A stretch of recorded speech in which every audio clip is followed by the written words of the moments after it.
TVS Apache 4V-তে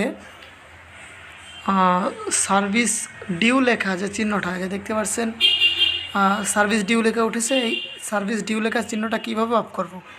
প্রথমে set button টিপে high speed মোডে নেব। এরপরে আপনার সেট বাটন এবং মুড বাটন একই সাথে টিপে ধরে রাখতে হবে অন্তত 50 সেকেন্ড মতো। 50 সেকেন্ডের মতো টিপে ধরার পরে দেখবেন যে আমাদের চিহ্নটা চলে গেছে।